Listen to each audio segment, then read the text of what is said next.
be all good. Derek Lively is this team's best center. He's probably their third most important player.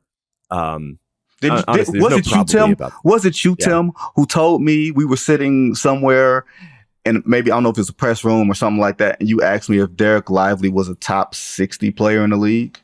I think I said 75, but yes, that was me. He is. I was going to actually give you credit.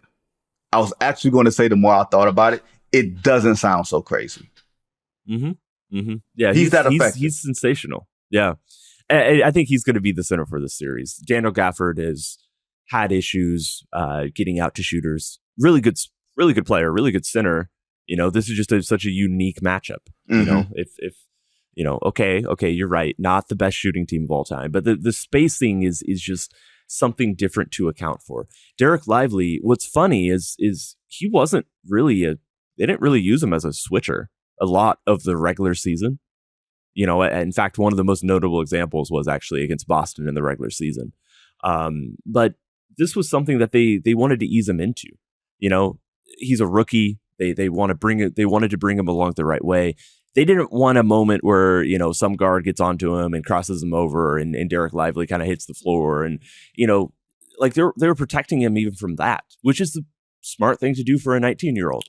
Well, Lively's 20 now. He is, as he will say, he's not a rookie anymore because he's in the postseason. And they have utmost trust in him. They're having him switch on to anyone. He guarded Paul George and Kawhi in the first round. He guarded at times Shea.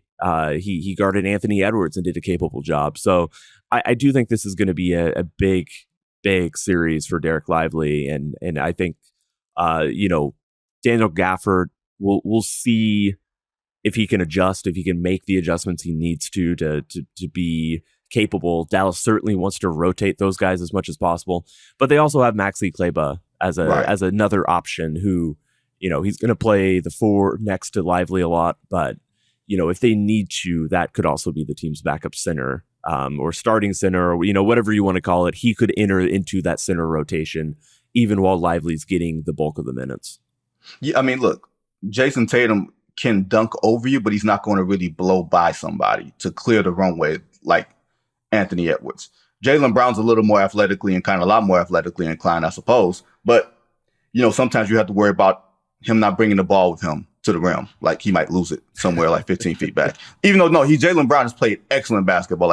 All jokes aside, he's played excellent. Tatum has I voted him third team All-NBA, I think. Did you? If I recall. Yeah. Yeah, I thought he was that good.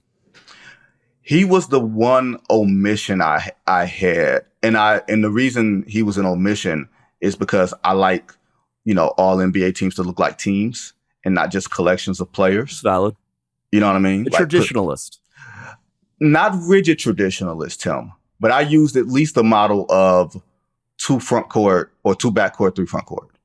Yeah. And it was pretty much between Jaylen Brown and Devin Booker. And because we haven't seen Book play in 2 months, it's kind of easy to forget how good a guy is.